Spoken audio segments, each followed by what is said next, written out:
Estamos conversando fuera de micrófono con un invitado que, además de enriquecernos, porque les aseguro que va a ser así, y pongan la oreja en tensión como para registrar todo lo que vamos a charlar, lo que va a charlar en rigor de verdad nuestro invitado. Gustavo de Sal, que está circunstancialmente en Buenos Aires, porque ha presentado uno de sus últimos trabajos en la Feria del Libro. Bueno, nos visita hoy. Gustavo de Sal es psicoanalista, es escritor. Residís en Madrid desde 1982. Así es. ¿Te fuiste antes o después de la Guerra de Malvinas? Un mes antes, Ajá, cuando llegué a Madrid, al cabo de un mes encendiendo la radio, escuché la noticia y creí que estaba soñando. claro, ¿Mm? claro. Era una pesadilla. Sí, efectivamente, Era una era pesadilla. una pesadilla.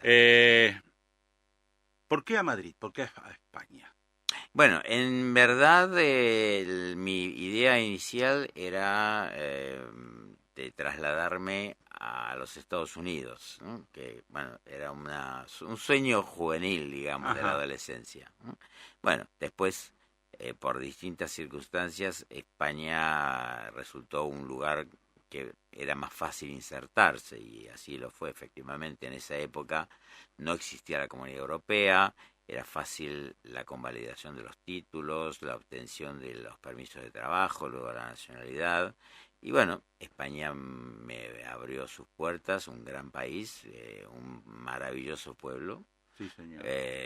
Y Madrid es una ciudad extraordinaria, porque, bueno, quizás se conoce más Barcelona, pero Madrid es una ciudad quizás mucho más cosmopolita, a pesar de que Barcelona es muy turística, una ciudad muy abierta, porque todo el mundo es de Madrid y nadie es de Madrid, es una ciudad como de aluvión también.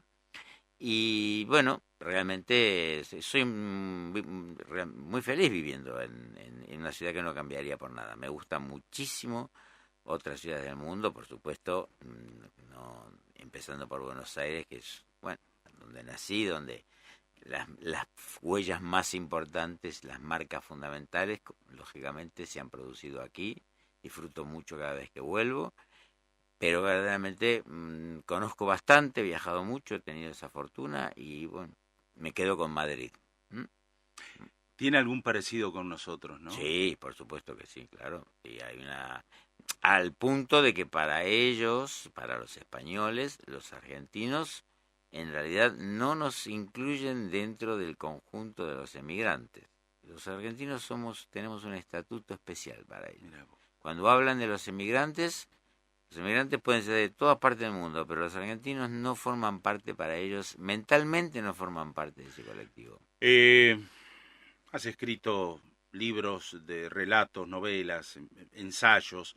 Eh, Quiero detenerme antes de ir de lleno al caso Anne o Anne. Sí, Anne, ¿no? Anne. Anne. Al caso Anne, que es tu último libro, lo has presentado en la feria, ¿no es cierto? Muy Exactamente, lo he presentado a la feria, lo he presentado también en esta semana, lo he presentado en la UBA, en la Facultad de ah, Psicología, exactamente en la sede en donde yo cursé mis estudios, con lo cual verdaderamente fue muy emocionante, porque bueno, ya han pasado muchos años ¿La desde que Avenida Independencia o Hipólito no, Yrigoyen? el de la Avenida Ah, Independencia, ese que se cae a pedazos, pero no se cae, milagrosamente. Y ahí tuve una primera presentación, después el miércoles por la noche en la sede de la Asociación Mundial de Psicoanálisis a la que pertenezco, la sede argentina. Y ayer, bueno, dicté una conferencia en la Feria del Libro y a propósito de la conferencia introduje también mi última novela.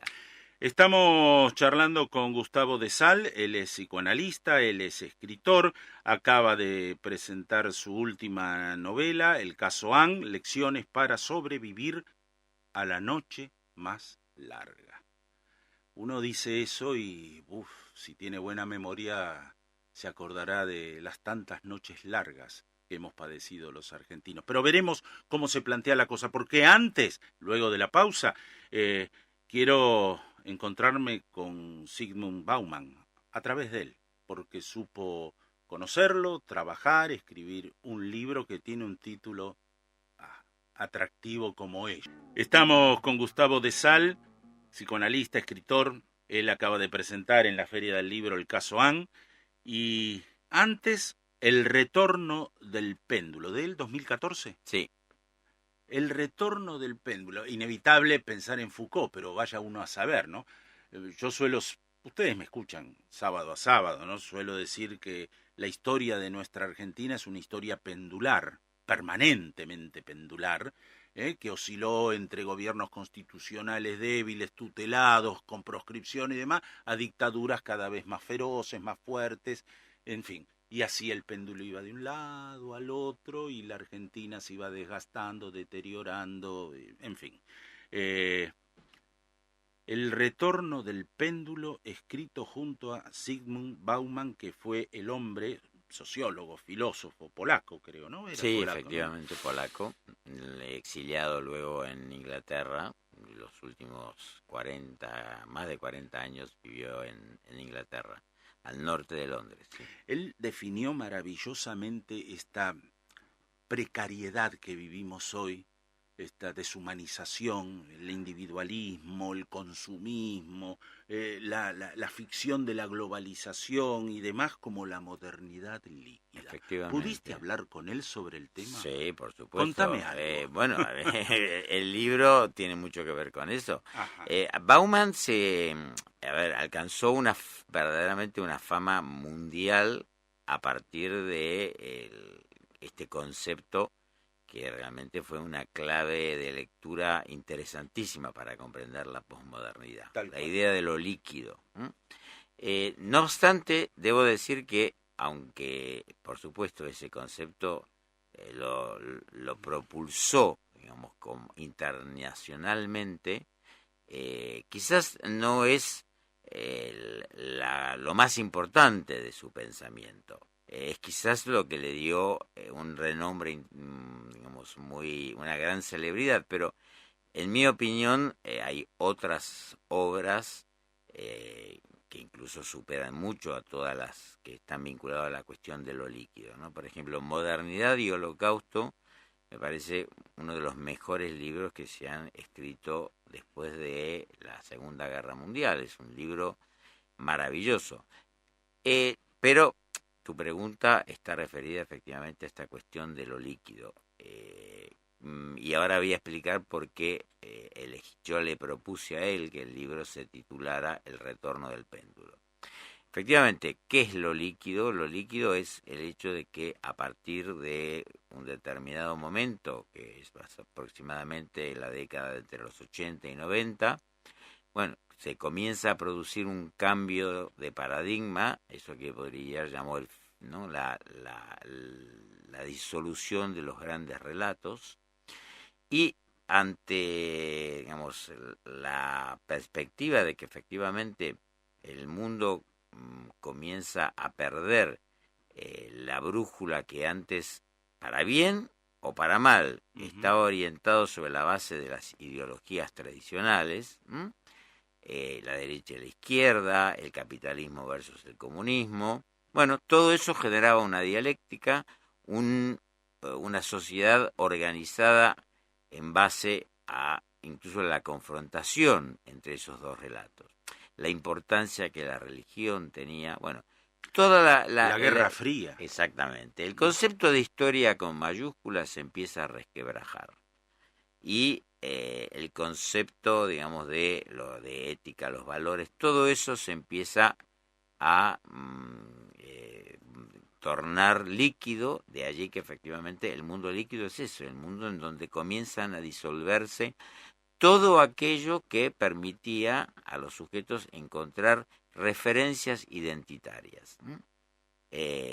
Bueno, a partir de ese momento eso confluye con la cuestión de la globalización, ¿no?, que es bueno, lo que viene a sustituir, ¿no? Es un nuevo relato, pero un nuevo relato que más bien lo que produce es desestructuración, más que estructuración de valores, de formas de vida, de pensamiento. La globalización es una licuefacción De allí que el concepto de lo líquido verdaderamente sea muy iluminador, porque parece una cosa meramente descriptiva, pero tiene una potencia muy grande ese concepto. Sí, Nos sí. permite entender las nuevas formas del amor, las nuevas formas de la familia, las nuevas formas de la producción, las nuevas formas de generar riqueza, las migraciones, la disolución de aparentemente de fronteras, todos bajo la historia de la globalización, todos estamos unidos, todos formamos una gran familia, y todo eso es la gran mentira. El reverso de la globalización es que nunca hemos estado tan alejados unos de otros, nunca las fronteras reales y simbólicas han sido tan elevadas y nunca las diferencias sociales y las desigualdades han llegado a los extremos que conocemos hoy en día. El avance de la tecnología nos somete a aparatitos pequeños que hoy, como seres obnubilados, estamos pegados frente a ellos como una parte integral de ese sistema tecnológico. Pero resulta ser, un amigo mío suele decir, que estaremos conectados pero nunca comunicados. Efectivamente, este tema a mí me ha interesado particularmente porque, bueno, como psicoanalista me interesan los efectos que los cambios sociales producen en las personas, ¿no? Y, lógicamente, la tecnología nos ha cambiado la vida. No, tampoco soy alguien que propague un mensaje No, demonizador de no, la no, claro que no. tecnología. Yo creo que la tecnología es algo que es, según como se emplee, digamos, puede, y tenemos montones de pruebas que no necesito enumerar, de las cosas que gracias a la tecnología se ha podido conquistar en beneficio de la humanidad. Pero también al mismo tiempo hay una nueva forma de alienación, yo la llamo la alienación digital, he trabajado esto en numerosos artículos, y también está el hecho de que efectivamente la sociedad, ese mundo líquido, comienza a convertirse en lo que yo denomino el mundo ingrávido, que es el mundo de los big data. ¿Mm? El mundo de los datos, claro, porque los datos no pesan prácticamente, ¿no? Por eso el mundo ingrávido. Tienen otro peso. Exactamente. Tienen otro peso. Pero la ingravidez material no implica que el peso que eso produce en la realidad, Sí, sí. la manera en que la invasión, digamos, de esa ideología y la forma en que la subjetividad, la sociedad, los lazos humanos van quedando progresivamente secuestrados por la idea de que todo va a ser volcado, ¿no?, a los datos, la matematización del mundo, a la matematización de la vida, ¿no?, la algoritmización de la existencia, la idea de que no va a haber resquicio alguno de la existencia que no pueda ser traspasado al mundo de los algoritmos. Bueno, eso verdaderamente es sumamente inquietante. Eso está pasando. Es muy difícil que eso se pueda detener, porque además no es un proceso que responde a la voluntad de un genio que detrás de los mandos, ¿no?, mueve los controles. Esto sí, es una dinámica que es imparable, es decir, nadie controla ya esto. Gustavo, es radio. Brevemente, vos fuera de micrófono decías, a mí el estar con Sigmund Bauman me cambió la vida. Es un punto de inflexión, veo. Sí, desde Quiero el punto una de, definición desde el de punto de Sigmund vista, Bauman. sí, la mejor definición que puedo dar de él, primero, me permitió hacer la experiencia que, bueno, en el mundo actual es una experiencia que ya prácticamente se ha perdido, que es la experiencia de estar con un maestro, ¿no?, de tener un maestro, ¿no? El descrédito que hoy hay en día del saber, ¿no?, de la degradación de la figura del sabio, del maestro, ¿no?, es tremenda, ¿no? O sea, eso se va extendiendo por el mundo. Todo el mundo cree que sabe. La tecnología ha contribuido mucho a eso, ¿no? Porque también todo el mundo, cada uno tiene en su poder la potestad, gracias a cosas como el Facebook o Instagram, tiene la potestad de crear su propia fuente de publicación y dar a conocer su mensaje al mundo. Todo el mundo cree que sabe de todo, ¿no? Eso va en desmérito del saber y por supuesto la figura del maestro, desgraciadamente, es una figura prácticamente casi en extinción. Bueno, yo tuve la suerte de encontrar, no porque yo siguiera una relación constante de muchos años, pero esta experiencia de armar un libro con él y el intercambio epistolar gracias al correo electrónico, ventajas también, obviamente, sí, claro, los buenos usos de la tecnología. Son herramientas. Efectivamente, bien empleadas son herramientas que pueden ser magníficas y me permitió tener la experiencia de estar frente a un maestro de una inmensa generosidad, una persona que, bueno, que el primer día que yo tomé contacto epistolar con él, tuvo la generosidad de enviarme un artículo manuscrito que todavía no había publicado. ¿Manuscrito? Bueno, perdón, un manuscrito en el sentido de un original, quiero decir, que aún no había publicado. Ajá. A una persona que no conocía de nada. Es decir, yo tuve, bueno, la audacia, por así decirlo, de, gracias a una contingencia de la vida, que pude encontrar su correo electrónico y le mandé una petición. En principio la idea era que me permitiera, en tanto psicoanalista, hacerle una entrevista, porque Bauman es un hombre que invoca mucho la obra de Freud en sus trabajos y en sus libros. Y bueno, el intercambio fue dando lugar, él me envió un texto, yo le envié un comentario, él me envió otro, y así, bueno, se fue creando una dinámica, hasta que yo le dije, bueno, esto da para un libro. Yo, si le parece, podríamos... Se lo propuse y me dijo, estaría encantado. Dice, con una condición, que usted se ocupe de todo. Bueno, claro. O sea, pero quiero decir, la confianza de entregarme a mí, y voy a contar un detalle que también refleja la calidad de esta persona. Alguien que, insisto, no me conocía personalmente, que tuvo la confianza de iniciar un diálogo conmigo, un hombre de compromisos constantes, que ya siendo tan anciano no paraba de viajar. Cuando la editorial le envió las condiciones del contrato para su aprobación, la respuesta fue, si Gustavo está de acuerdo, yo también. Amigo. Esa fue... Qué bueno. Maravilloso. Cuento esto que parece una anécdota, pero que refleja la generosidad, la sencillez y la total ausencia de vanidad.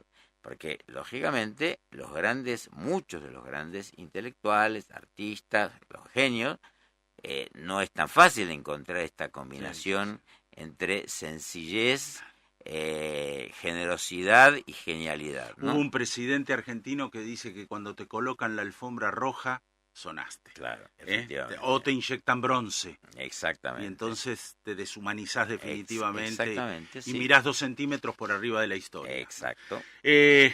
Vamos rápidamente en el final, el caso Ann. Lecciones para sobrevivir a la noche más larga. Entre algunas cosas que no he leído aún el libro, pero entre las cosas que he encontrado es que es un trabajo, abordás las cuestiones más profundas de la condición humana, el dolor de la existencia, el coraje para reanudar un camino perdido o interrumpido, en fin. ¿Qué es el caso Ann? El caso Ann es una novela que está basada en un caso real. Es decir, es un caso que no me pertenece a mi experiencia clínica, sino a la de un colega en Europa. Cuando le escuché presentar ese caso clínico de una cura de una paciente que él condujo, me resultó tan conmovedor, tan emocionante, que le pedí autorización para poder convertirlo a la ficción. Entonces, es una novela donde trata de el trabajo clínico que realiza un tal doctor Dave Palmer, que es, digamos, el personaje de ficción que representa a un médico, psiquiatra y psicoanalista que trabaja en un hospital en Boston. He trasladado, digamos, para cambiar un poco la situación, lo trasladé a los Estados Unidos. Y Ann, que es una mujer que padece un trastorno mental muy grave, hija de un matrimonio superviviente de un campo de concentración. Entonces, la novela va narrando la historia de la paciente, la historia de sus padres, la historia del tratamiento psicoanalítico, la solución que esta mujer encuentra en su vida, y para que la novela, digamos, tenga una porosidad que permita que el lector la vaya siguiendo con, digamos, cierto dinamismo, e intercalado, digamos, el hilo principal argumental con subhistorias de otros pacientes que el psicoanalista recibe. Pero son, digamos, microhistorias que van relatando, distintos personajes. Estos sí están todos inventados por mí, estos otros personajes. Pero, digamos, quien protagoniza la historia es esta mujer, Anne. Y yo creo que el libro es un libro que no está dirigido a ningún especialista, es un libro que está dirigido a los lectores en general, porque pese a que efectivamente el psicoanálisis es forma parte del argumento, no hay absolutamente ningún tecnicismo, nada, todo está contado y relatado por fuera de lo que es la disciplina del psicoanálisis. De la disciplina del psicoanálisis a la ficción. Un psicoanalista que además es escritor toma un hecho real, obviamente cambia los nombres y por ahí hasta algunas circunstancias. Por supuesto, efectivamente. La ficción te permite ese vuelo. Claro. Te obliga a cambiar los nombres por razones éticas, pero te permite un vuelo literario además, ¿no? Además. Digo, brevemente y sin deschavar esos secretitos que el artesano siempre se guarda para sí, ¿cómo es el proceso que va desde un psicoanalista que toma un hecho real para convertirlo, ese proceso digo, para convertirlo en novela? Bueno, debo decir una cosa, lo primero que quiero comentarte como respuesta es que esta es la primera vez en donde yo hago confluir en una obra psicoanálisis y literatura. Ajá. Hasta ahora, digamos, todas las historias, todas mis novelas, todos mis relatos, aunque podía tener, por supuesto, algún punto de arranque inspirado en un hecho real, algo que vi en la calle, algo que he leído, algo que alguien me contó, Tal cual. Pero nunca ese desencadenante provenía de la experiencia del psicoanálisis, ni de mis pacientes ni de los pacientes de mis colegas. Esta es la primera vez en la cual doy ese paso, digamos, ¿no? Porque siempre traté como de mantener dos mundos separados y esto me brindó la oportunidad de poder reunir ambas cuestiones, ¿no? Para mí es muy importante que en mi obra literaria el psicoanalista no contamine, ¿no?, con trucos bajos, digamos, no contamine vicios profesionales. Exactamente. No es que yo pueda quitármelos de la cabeza, no, mi condición de analista ahí está. Sí. Pero hago un gran esfuerzo para que el lector, en el caso supuesto de que desconociera mi condición de analista, yo creo que no podría adivinar a qué me dedico, o mejor dicho, con qué me gano la vida, porque evidentemente, digamos, yo me gano la vida con mi profesión de psicoanalista. Bueno, Gustavo de Sal, gracias por ¿Te vuelves a España? Me vuelvo a España, sí. Primero paso por Bolivia este martes, 4 o 5 días en Bolivia, donde voy en Cochabamba a dictar una serie de conferencias y también a presentar la novela, conferencias de mi especialidad y a presentar también la novela.